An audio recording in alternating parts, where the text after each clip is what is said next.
Hello बच्चों, कैसे हो? चलिए, बहुत अच्छे हो तो बहुत अच्छी बात है और अच्छा रहना भी चाहिए। तो चलिए, सेकेंड वीडियो में हम लोग स्टडी कर रहे थे क्रिस्टलाइन सॉलिड्स के कैरेक्टरिस्टिक्स के बारे में, यानी ट्रू सॉलिड्स के कैरेक्टरिस्टिक्स के बारे में। तो आज हम लोग थर्ड वीडियो यानी क्लास थर्ड में हम लोग स्टडी करने जा रहे हैं टाइप्स ऑफ क्रिस्टलाइन सॉलिड्स। आराम से केमिस्ट्री को एंजॉय में पढ़िए और जो भी सामने आप बैठे हो बस आपकी कंसंट्रेशन मेरे साउंड पे होनी चाहिए और आपका जो आईज है वो कंसंट्रेट होनी चाहिए किस पर? बोर्ड पर। प्लीज अदर एक्टिविटीज ना दर्शाएं। तो आइए आज हम लोग शुरुआत करें टाइप्स ऑफ क्रिस्टलाइन सॉलिड्स की। चलिए आइए देखते हैं क्या लिखा हुआ है।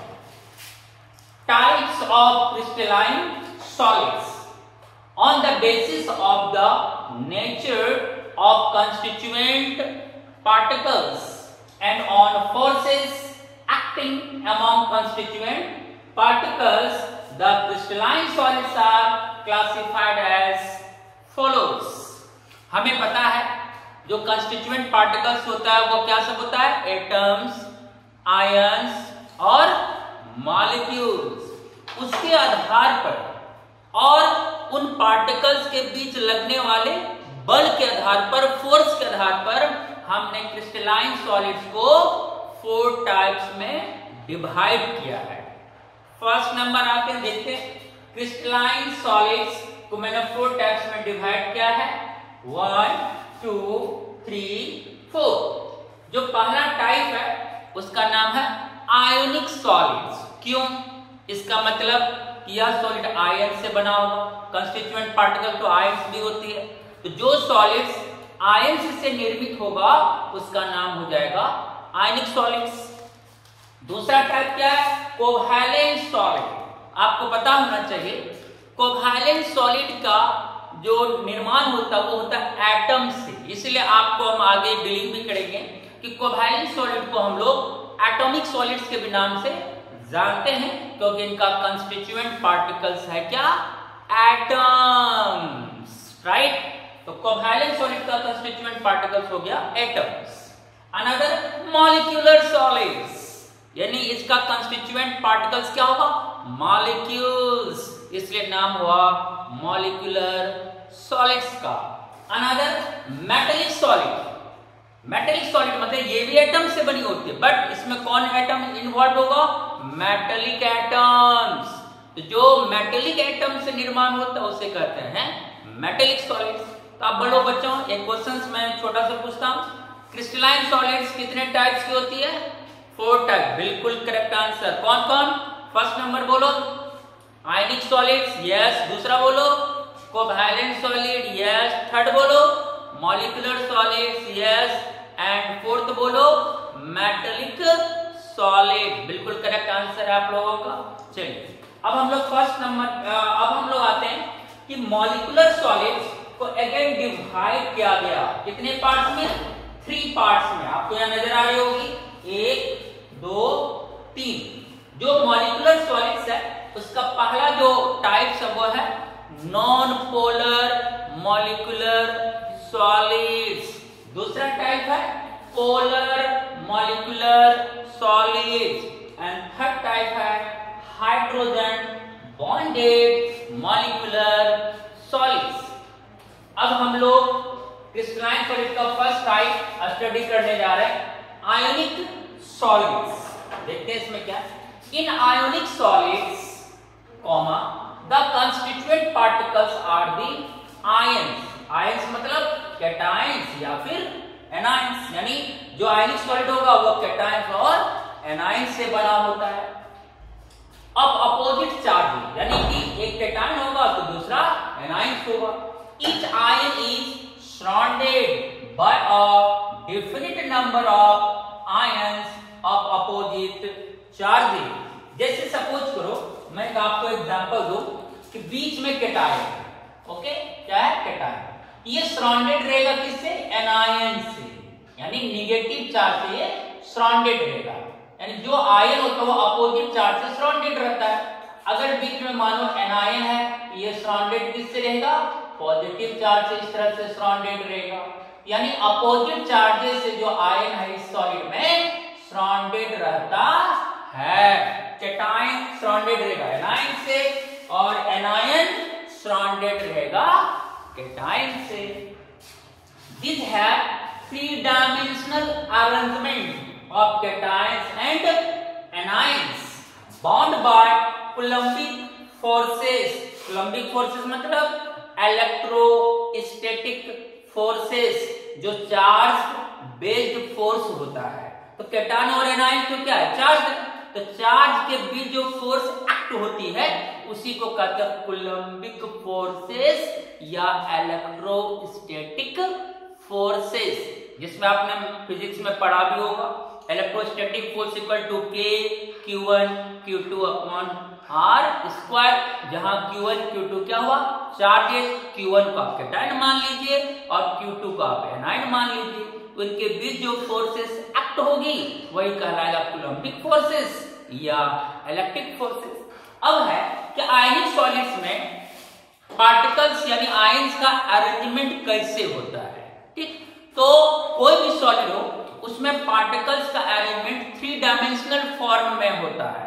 यानी एक्स के लॉन्ग भी पार्टिकल्स अरेंज होगा, वाई एक्सिस के लॉन्ग भी अरेंज होगा, जेड एक्सिस के लॉन्ग भी अरेंज होगा।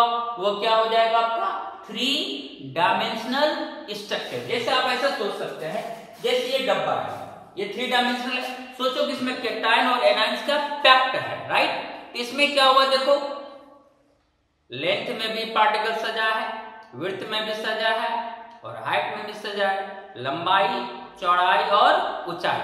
अगर ये डब्बा कैटायन और एनायन से पैक्ट हो जाए, ये थ्री डायमेंशनल स्ट्रक्चर हो गया, तो हो जाएगा आयनिक सॉलिड्स। ओके, तो इस तरह से आपने यहां लिखा। और उन पार्टिकल्स के बीच कौन सी फोर्सेस एक्ट होती है? Coulombic forces. यानी आयनिक सॉलिड्स में कैटायन और एनायन कूलम्बिक फोर्सेस से बाउंड रहता है, तब जाके वो फॉर्म करता है आयनिक सॉलिड्स को। अब आगे नेक्स्ट देखते हैं क्या है। These solids are hard and brittle in nature। और ये जो आयनिक सॉलिड होता है ये क्या होता है? हार्ड होता है। हार्ड मतलब कठोर होता है, लेकिन नाजुक होती है। कठोर है बट नाजुक है।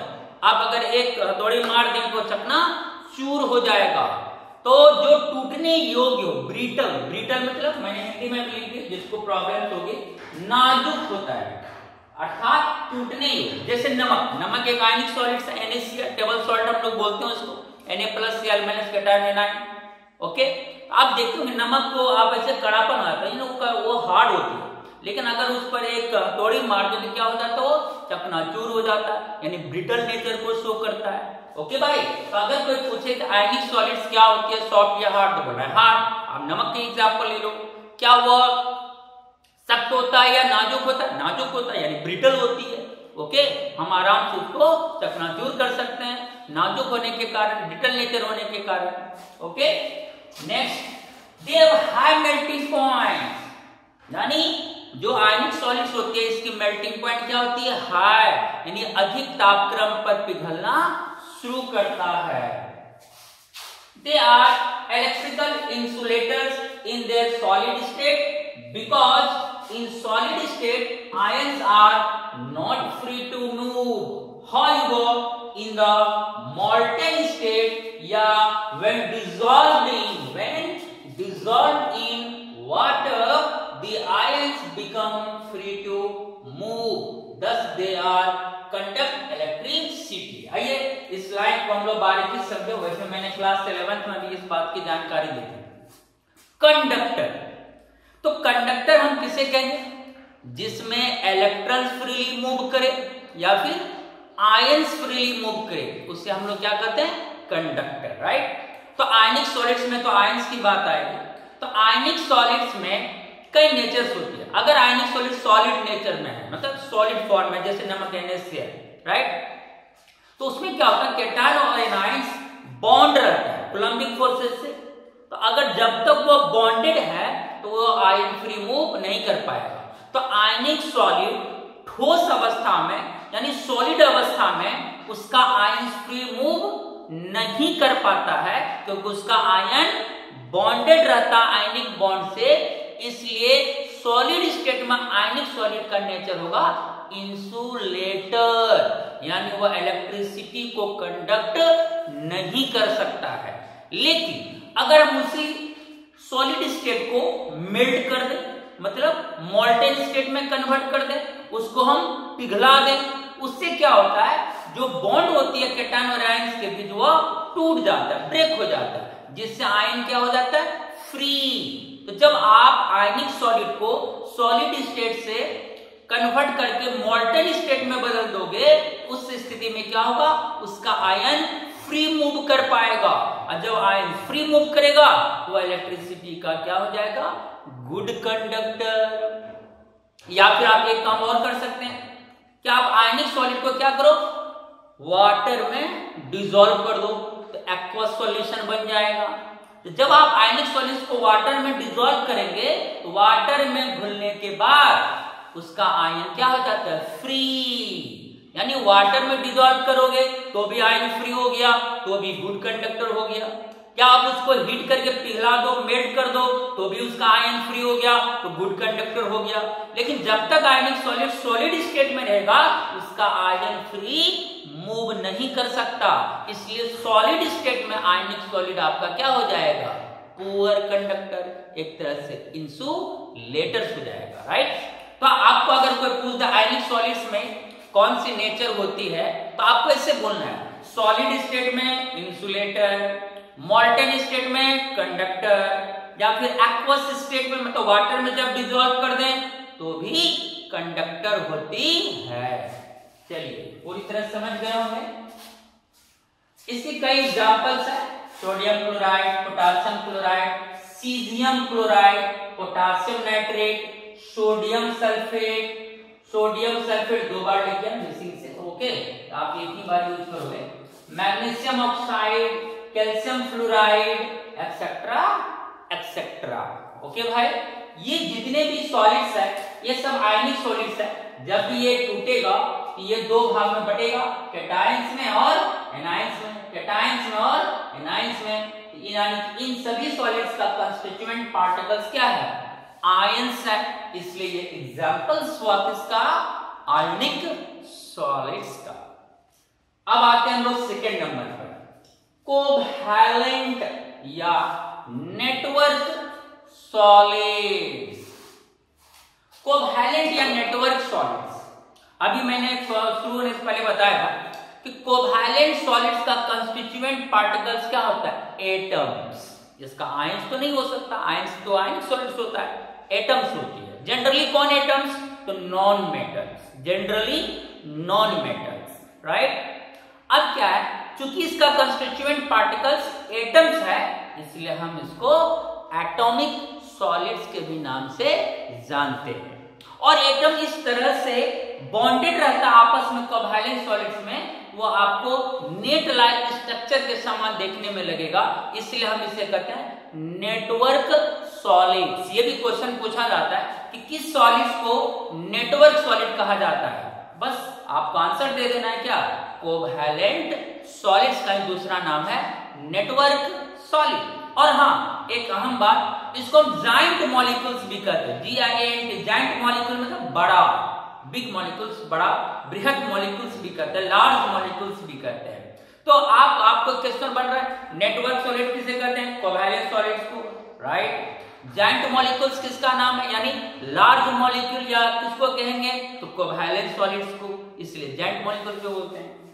अब यहां देखते हैं क्या है, the crystalline solids that have covalently bonded atoms as constituent particles। यानी इस सॉलिड में जो कंस्टिट्यूएंट पार्टिकल्स होता है वो कौन होता है, कोवैलेंटली बॉन्डेड एटम्स होती है। मैं इसको अंडरलाइन कर दूं, इसमें आप देख सकते हैं यहां पर एटम्स है, इसका एटम्स, राइट, क्या है, एटम्स।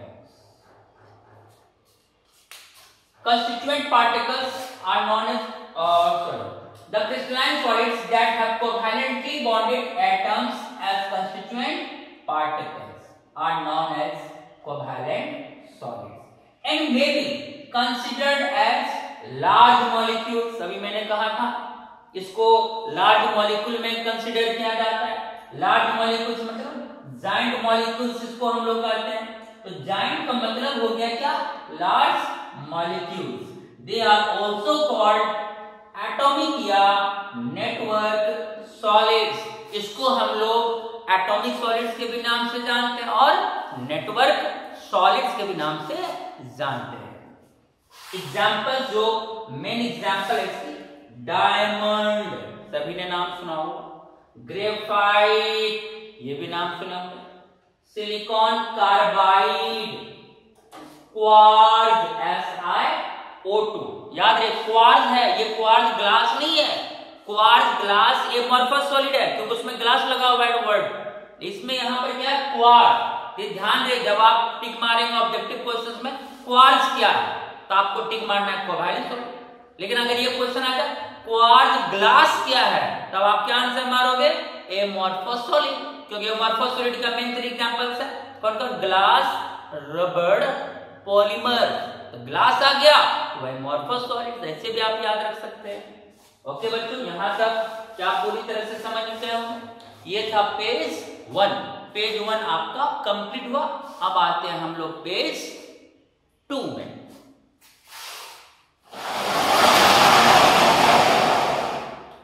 अब हम लोग कोवैलेंट सॉलिड्स का अनदर नेचर जानते हैं.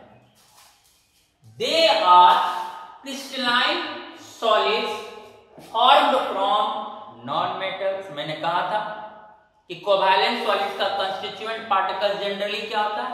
नॉन मेटेलिक एटम्स होती है. इसलिए आपने यहां लिखा यह बना होता है किससे? नॉन मेटल्स से. They are also called giant molecules. इसे हम लोग लार्ज मॉलिक्यूल्स के भी नाम से जानते हैं. They are directional in nature. याद करिए ionic bond non directional nature का होता है. अब कोवैलेंट बॉन्ड डायरेक्शनल नेचर का होता है. ये कोवैलेंट सॉलिड्स है. इसमें covalently bonded atoms constituent particles होता है. यानी यहां एटम्स कोवैलेंट बॉन्ड से बॉन्डेड होता है. अब कोवैलेंट बॉन्ड डायरेक्शनल नेचर का होता है. इसलिए हम इसे कहते हैं they are directional in nature. इसका मेन एग्जांपल मैंने बताया था कोवैलेंट सॉलिड्स का डायमंड और ग्रेफाइट. इससे क्वेश्चंस भी आती है. ऑलमोस्ट ईयर में ये क्वेश्चन पूछा जाता है. तो डायमंड का शेप कैसा होता है? ऑक्टाहेड्रल शेप होती है. और ग्रेफाइट का शेप कैसा होता है? हेक्सागोनल शेप होती है. ये ध्यान रखेंगे. डायमंड का शेप होता है ऑक्टाहेड्रल और ग्रेफाइट का शेप होता है कैसा? हेक्सागोनल शेप होती है. They have high melting and boiling points due to strong covalent bond. और कोवैलेंट सॉलिड्स का मेल्टिंग पॉइंट भी हाई होती है, बॉइलिंग पॉइंट भी हाई होती है. हाई टेम्परेचर पर ही वो पिघलेगा, हाई टेम्परेचर पर ही वो उबलेगा. ऐसा क्यों होता है? क्योंकि इसमें जो एटम्स होती है ना वो स्ट्रॉन्ग कोवैलेंट बॉन्ड से बॉन्डेड रहता है. इसलिए इसका मेल्टिंग एंड बॉइलिंग पॉइंट क्या होता है बच्चों? हाई होती है. दे do not conduct electricity. Most of them जो कोवैलेंट सॉलिड्स होती है वह इलेक्ट्रिसिटी को प्रवाहित नहीं करती है, वह इलेक्ट्रिसिटी को कंडक्ट नहीं करती है. अर्थात ये किस नेचर का हो जाएगा? इंसुलेटर्स यानी कुचालक. Due to the absence of free electron और आयंस. अब ये सवाल आता, क्वेश्चन आती है कि सर आपने इससे पहले आयनिक सॉलिड्स पढ़ाया, उसमें क्या था? सॉलिड स्टेट में इंसुलेटर था, लेकिन मोल्टेन स्टेट में और एक्वस स्टेट में क्या था? कंडक्टर था. लेकिन कोवैलेंट सॉलिड क्या होता है? इंसुलेटर ही गुण हो गया इसका. ये कभी इलेक्ट्रिसिटी को कंडक्ट नहीं करेगा. तो क्यों नहीं करेगा? क्योंकि इसमें ना तो फ्री आयंस अवेलेबल होती है और ना तो फ्री इलेक्ट्रॉन्स अवेलेबल होती है। और कंडक्टर होने के लिए फ्री आयंस या इलेक्ट्रॉन का अवेलेबल होना आवश्यक है, लेकिन इसमें क्या है, ना तो फ्री आयंस अवेलेबल है और ना तो फ्री इलेक्ट्रॉन्स अवेलेबल है, इसलिए इलेक्ट्रिसिटी को कंडक्ट नहीं करता है। इसलिए कोवैलेंट सॉलिड का नेचर क्या हो गया, इंसुलेटर यानी कुचालक गुण वाला होता है। लेकिन एक एक्सेप्शन है, एक अपवाद है जो आप मैट्रिक लेवल से जानते हैं, क्या, ग्रेफाइट। वो एक एक्सेप्शन है, वो इंसुलेटर नहीं होता, वो इलेक्ट्रिसिटी को कंडक्ट कर सकता है। क्यों? क्योंकि ग्रेफाइट में फ्री इलेक्ट्रॉन्स अवेलेबल होता है, इसलिए कोवैलेंट सॉलिड का जनरल नेचर हो गया इंसुलेटर। लेकिन उसमें एक एक्सेप्शन है, कौन, केवल ग्रेफाइट, जो इंसुलेटर ना होकर वह क्या होता है, कंडक्टर होता है। क्यों होता है? क्योंकि उसमें फ्री इलेक्ट्रॉन्स अवेलेबल होता है और वह फ्रीली मूव कर सकता है। देखते हैं यहां पर, they do not conduct electricity, that is it is insulators. क्यों? Why? Due to the absence of free electrons और आयंस। दो में से कोई भी चीज इसमें फ्रीली अवेलेबल नहीं होती। लेकिन एन एक्सेप्शन इज ग्रेफाइट, लेकिन एक अपवाद है किसका, ग्रेफाइट का, which is good conductors of electricity. लेकिन जो ग्रेफाइट होती है वो इलेक्ट्रिसिटी का गुड कंडक्टर होता है। व्हाई? क्यों? Due to the presence of free electrons, क्योंकि ग्रेफाइट में फ्री इलेक्ट्रॉन्स अवेलेबल होता है। आइए हम लोग डिफरेंस जानते हैं, क्योंकि कभी कभी डायमंड्स या ग्रेफाइट से कुछ ऑब्जेक्टिव क्वेश्चंस आ जाते हैं, तो हम लोगों को अच्छी तरह से जानना चाहिए। डायमंड और ग्रेफाइट में क्या डिफरेंसेस है, difference between diamond and graphite. Okay बच्चों, तो डायमंड में क्या लिखा हो, इट इज हार्ड। डायमंड क्या होती है, हार्ड होती है, और ग्रेफाइट क्या होता है, इट इज सॉफ्ट। तो दोनों में डिफरेंस हो गया, डायमंड हार्ड होती है और ग्रेफाइट सॉफ्ट होती है। अब सवाल है ग्रेफाइट सॉफ्ट क्यों होती है, उसका एक रीजन है, because layers can slide over each other. ऐसा है कि ग्रेफाइट का जो शेप होता है वो कैसा होता है, हेक्सागोनल। इसमें हेक्सागोनल लेयर्स होते हैं, लेयर्स। कैसा लेयर्स होती है भैया, हेक्सागोनल। सब कुछ करो, ये मेरा हैंड हेक्सागोनल है और ये भी मेरा हैंड क्या, हेक्सागोनल। इस तरह से हेक्सागोनल स्टिक्स होती है एक के ऊपर एक। और अगर ये हेक्सागोनल लेयर क्या करे, आपस में एक दूसरे के ऊपर क्या करे, स्लाइड करे, इसे स्लाइडिंग हो। यही स्लाइडिंग नेचर के कारण ग्रेफाइट हार्ड ना होकर क्या होता है, सॉफ्ट होता है। कोई पूछ दे अगर कि कोवैलेंट सॉलिड तो जनरली हार्ड होती है, जैसे डायमंड हार्ड होती है, बट ग्रेफाइट सॉफ्ट क्यों होती है, तो आपको बोल देना है क्योंकि इसमें स्टिक्स होते हैं, स्टिक्स ऑफ हेक्सागोनल लेयर्स होती है, और वो हेक्सागोनल लेयर एक दूसरे के ऊपर क्या करता है, स्लाइडिंग करता है। इस स्लाइडिंग नेचर के कारण ग्रेफाइट क्या होती है बच्चों, सॉफ्ट होती है। ओके, सिर्फ डायमंड का कैसा होता है, ऑक्टाहेड्रल, और ग्रेफाइट का भी मैंने बोला भी था क्या होता है, हेक्सागोनल। ये ऑक्टाहेड्रल जियोमेट्री है इसकी, आप देख सकते हैं। चलिए अब कुछ यहाँ पर देखते हैं। देखते यहाँ पर देखो पॉइंट मेजर आ रहे हैं, 1 पॉइंट, 2 पॉइंट, 3 पॉइंट, 4। तो जो बीच वाला पॉइंट है वो अदर 3 पॉइंट से कनेक्ट है, यानी जो बीच वाला एटम है वो अदर 3 एटम से कनेक्ट है।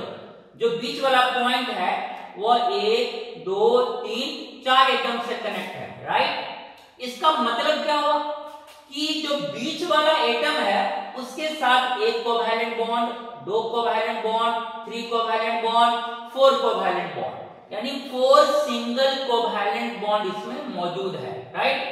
और ईच कोवैलेंट यानी सिंगल कोवैलेंट बॉन्ड को आपने पढ़ा था 11 में, क्या कहते हैं, सिग्मा बॉन्ड। यानी यहां पर क्या होगा, जो बीच वाला कार्बन होगा या एटम होगा वो 4 कोवैलेंट बॉन्ड से कनेक्ट होगा, 4 सिग्मा बॉन्ड से कनेक्ट होगा। और 4 सिग्मा बॉन्ड का हाइब्रिडेशन क्या होता है, sp3, क्योंकि आपको पता है हाइब्रिडेशन निकालने में हम लोग सिग्मा बॉन्ड को यूज करते हैं, पाई बॉन्ड को यूज नहीं करते हैं। तो अगर मैं इस बीच वाले कार्बन का हाइब्रिडाइजेशन को फाइंड आउट करो तो आपको सिग्मा बॉन्ड काउंट करना होगा। तो सिग्मा बॉन्ड की लीजिए 1 2 3 4 1 2 3 4 और 4 सिग्मा बॉन्ड का हाइब्रिडाइजेशन क्या हो जाएगा sp3 3 1 4। ओके, अब यहां पर क्या देखते हैं कार्बन का एटॉमिक नंबर 6, कॉन्फ़िगरेशन क्या होता है 2 4, बैलेंस इलेक्ट्रॉन 4 और आपको पता है बॉन्ड में बैलेंस इलेक्ट्रॉन इन्वॉल्व होता है। तो 4 इलेक्ट्रॉन्स। अब बताइए इस एटम का एक इलेक्ट्रॉन इस बॉन्ड में इन्वॉल्व हुआ, एक इलेक्ट्रॉन इस बॉन्ड में इन्वॉल्व हुआ, एक इलेक्ट्रॉन इस बॉन्ड में इन्वॉल्व हुआ, एक इलेक्ट्रॉन इस बॉन्ड में इन्वॉल्व हुआ। 4 बैलेंस इलेक्ट्रॉन था, चारों का चारों बॉन्ड में क्या हो गया इन्वॉल्व हो गया, यानी यहां एक भी फ्री वैलेंस इलेक्ट्रॉन नहीं बच पाया, जिसके कारण यहां फ्री इलेक्ट्रॉन अवेलेबल नहीं हो पाया, इसलिए ये हो गया आपका इंसुलेटर्स। क्या हो गया इंसुलेटर्स, क्योंकि आप देख सकते हैं 4 वैलेंस इलेक्ट्रॉन था और 4 चारों बॉन्ड में क्या हो गया इन्वॉल्व हो गया, बॉन्ड से बॉन्डेड रह गया, यहां पे इलेक्ट्रॉन फ्रीली मूव नहीं कर पाएगा, इसलिए होता है क्या इंसुलेटर्स। लेकिन अगर हम ग्रेफाइट में इसका हेक्सागोनल लेयर्स होता है, यहां क्या होता है जो बीच वाला एटम होता है ना वो अदर 3 एटम से कनेक्टेड है। तो यहां जो बीच वाला एटम है कार्बन, आप देख सकते हो ये कितने बॉन्ड से कनेक्टेड है 1 2 3, राइट, कितने बॉन्ड से कनेक्टेड है देख रहे हो 3 बॉन्ड से कनेक्टेड है। तो यानी सिग्मा बॉन्ड काउंट करोगे, सिग्मा बॉन्ड यहाँ 1 2 3, यानी कि यहाँ जो ग्रेफाइट का स्ट्रक्चर होता है उसमें एवरी जो कार्बन होती है ना वो अदर 3 सिग्मा बॉन्ड से कनेक्टेड होता है। तो 3 सिग्मा बॉन्ड का हाइब्रिडेशन क्या होगा, तो जब हाइब्रिडेशन होता है तो मिक्सिंग होती है ऑर्बिटल्स, 3 ऑर्बिटल को मिक्स करना होगा, जिसमें एक s मिक्स करेगा 2 p मिक्स करेगा तो 2 1 3 हो जाएगा, इसलिए ग्रेफाइट में जो कार्बन होता है उसका हाइब्रिडेशन हो जाएगा sp2। क्या हो जाएगा sp2। और अब बताइए कार्बन का वैलेंस इलेक्ट्रॉन 4 में से कितना इस बॉन्ड में इन्वॉल्व हुआ, एक इलेक्ट्रॉन इस सिग्मा बॉन्ड में इन्वॉल्व हुआ, एक इलेक्ट्रॉन इस सिग्मा बॉन्ड में इन्वॉल्व हुआ, एक इलेक्ट्रॉन इस सिग्मा बॉन्ड में इन्वॉल्व हुआ। तो 4 में से कितना इन्वॉल्व हुआ 3, एक इलेक्ट्रॉन यहां पर बच जाता है। ये देखो ये जो फ्री इलेक्ट्रॉन ये बच गया, यही फ्री इलेक्ट्रॉन के कारण ग्रेफाइट क्या होता है कंडक्टर होती है। क्या होती है कंडक्टर। तो डायमंड और ग्रेफाइट दोनों तो कार्बन से बना होता है, दोनों में सेम एटम होती है कार्बन, इसमें भी वैलेंस इलेक्ट्रॉन 4, इसमें भी वैलेंस इलेक्ट्रॉन 4, लेकिन इसका चारों वैलेंस इलेक्ट्रॉन बॉन्ड में इन्वॉल्व हो जाता है, जिससे के कारण फ्री इलेक्ट्रॉन नहीं बच पाता, इसलिए इंसुलेटर हो जाता है। इसमें क्या है 4 में से 3 इलेक्ट्रॉन बॉन्ड में इन्वॉल्व होता है, एक इलेक्ट्रॉन इस कार्बन का क्या हो जाएगा फ्री बच जाता है। वही फ्री इलेक्ट्रॉन के कारण ग्रेफाइट जो होता है वो आपका क्या होता है गुड कंडक्टर होती है। तो ये क्वेश्चन आई ऑब्जेक्टिव में आपको ऐसे पूछा जाएगा कि डायमंड में कार्बन का हाइब्रिडाइजेशन क्या होता है, आपका आंसर मारना क्या है sp3। और ग्रेफाइट में कार्बन का हाइब्रिडाइजेशन क्या होता है, तो आपका आंसर बोल रहा है sp2। बोल क्लियर है। इसका नेचर पूछेगा क्या बोलेंगे इंसुलेटर, क्योंकि इसमें फ्री इलेक्ट्रॉन अवेलेबल नहीं होती। इसका नेचर पूछेगा क्या बोलेंगे गुड कंडक्टर, क्यों क्योंकि इसमें फ्री इलेक्ट्रॉन्स अवेलेबल होती है। इसका melting point higher melting point होती है और इसकी तुलना में इसकी मेल्टिंग पॉइंट थोड़ी कम होती है, इसलिए मैंने लिख दिया कंपैरेटिवली लोअर मेल्टिंग पॉइंट, यानी डायमंड की तुलना में ग्रेफाइट का मेल्टिंग पॉइंट कम होता है, यानी ज्यादा ताप पर डायमंड उगलेगा, उससे कम ताप पर ग्रेफाइट पिघलेगा। तो हायर जो मेल्टिंग पॉइंट होते हैं वो डायमंड पर, माने ज्यादा ताप पर ये पिघलना शुरू करेगा और ये कंपैरेटिवली कम ताप पर पिघलना शुरू करेगा। Graphite and diamond are both allotropic form of carbon. आपको पता है डायमंड भी कार्बन से बनी होती है, ग्रेफाइट भी कार्बन से बनी होती है। तो ये दोनों किसका अपर रूप हुआ, किसका एलोट्रोपिक फॉर्म हुआ, कार्बन का। ओके, यहां तक सेकेंड पेज भी आपका आज कंप्लीट हो गया। यहाँ तक आपको शायद पूरी तरह से समझ में आ गया हो तो वीडियो रीड करके भी आप वीडियो को सुन सकते हैं।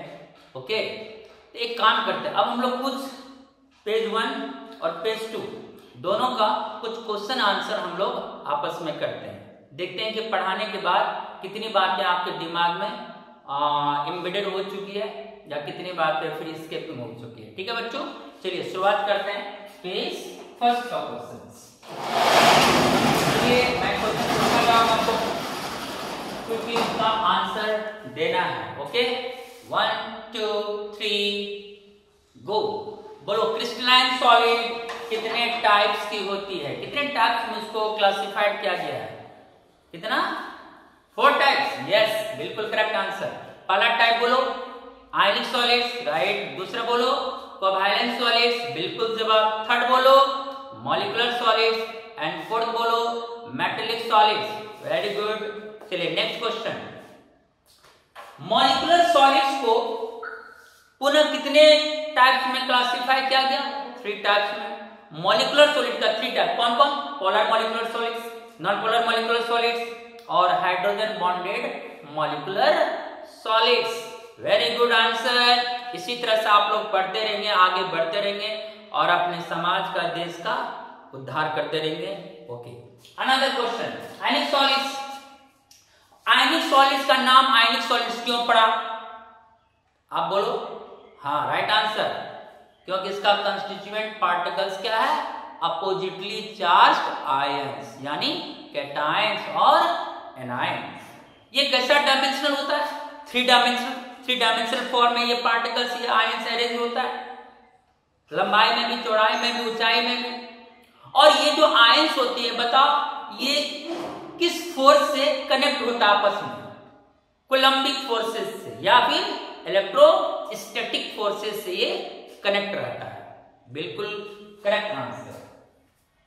अब बताओ आयनिक सॉलिड्स में कैटायन अगर बीच में तो उसको सराउंड कौन करेगा?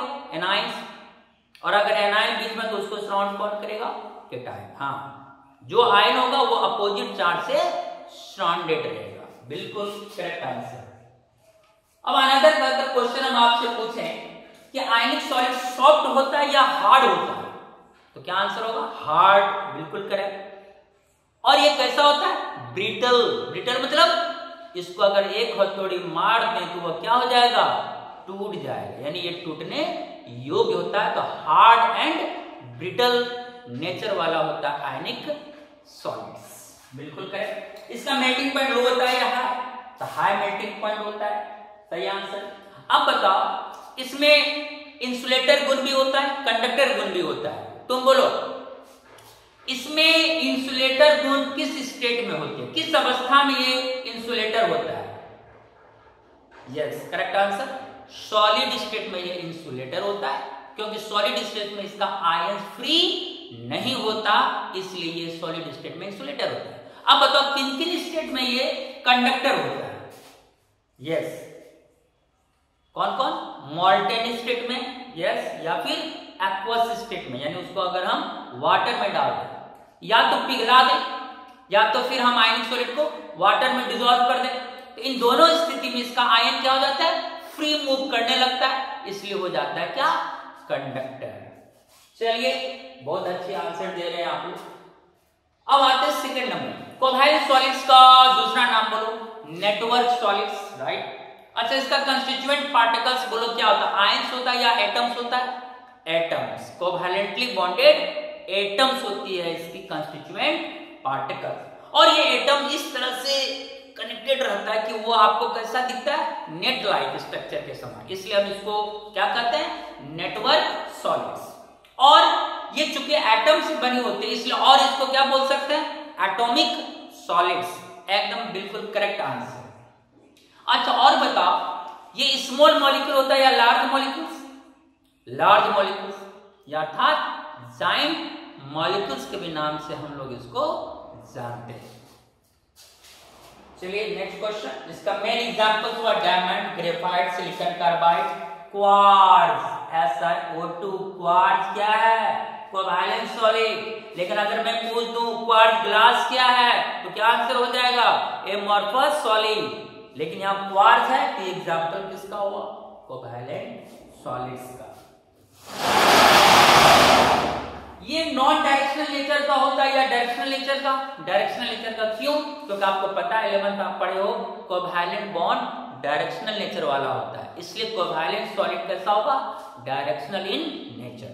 इसका जो main example diamond and graphite, जिस पर हम लोग ज्यादा फोकस करते हैं। अब बताओ डायमंड का शेप कैसा होता है? ऑक्टाहेड्रल। ग्रेफाइट का शेप बोलो कैसा होता है? हेक्सागोनल। बिल्कुल करेक्ट आंसर। अब बताओ डायमंड और ग्रेफाइट में कौन इंसुलेटर होता है? ग्रेफाइट। Right answer. ग्रेफाइट क्या होता है? इंसुलेटर। सॉरी, ग्रेफाइट क्या होता है? कंडक्टर। ग्रेफाइट क्या होता है? कंडक्टर। और बाकी जो कोवैलेंट सॉलिड्स होते हैं वो क्या होता है? इंसुलेटर्स। क्यों? क्योंकि कोवैलेंट सॉलिड में फ्री इलेक्ट्रॉन्स या आयंस अवेलेबल नहीं होता है, इसलिए वो क्या होता है भैया? इंसुलेटर। लेकिन एक एक्सेप्शन आ जाता है, अपवाद। केमिस्ट्री में तो अपवाद ज्यादा है। कौन? ग्रेफाइट। उसमें फ्री इलेक्ट्रॉन्स अवेलेबल होता है, इसलिए वो इंसुलेटर ना होकर क्या होगा? कंडक्टर होता है। बिल्कुल करेक्ट आंसर। इस तरह से आप ऑलमोस्ट जान ही गए, मुझे समझाने की आप जरूरत नहीं है।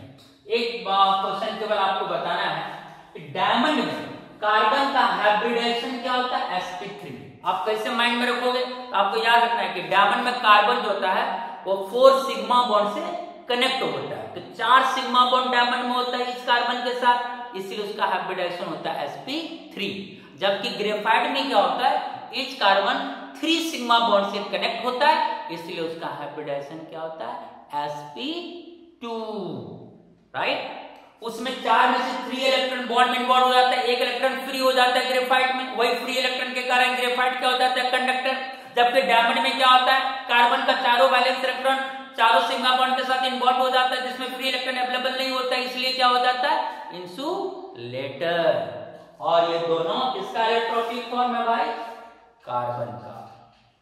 चलिए, कैसा आया? मजा आया? चमका? मुझे उम्मीद है जो भी अच्छी तरह से वीडियो को सुने होंगे उसको ये वीडियो काफी पसंद आई होगी। और आज ये 3rd वीडियो था जिसमें हमने आपको टाइप्स ऑफ क्रिस्टलाइन सॉलिड के बारे में जानकारी दी। आज हम लोग कोवैलेंट सॉलिड्स तक आए हैं। कल नेक्स्ट जो वीडियो होगी यानी 4th नंबर की जो वीडियो आएगी उसमें आगे की टाइप्स को आपको स्टडी कराई जाएगी। तब तक आप रात में इसको एक बार फिर से रिवीजन कर लेंगे और अच्छी तरह से रिवीजन करेंगे। रटना कम है, समझना ज्यादा है। और अगर आप समझ के रटोगे ना तो वो ज्यादा दिन तक टिकेगा, लॉन्ग लाइफ होगा वो। समझ गए बच्चों? घर में पढ़िए, एंजॉय कीजिए।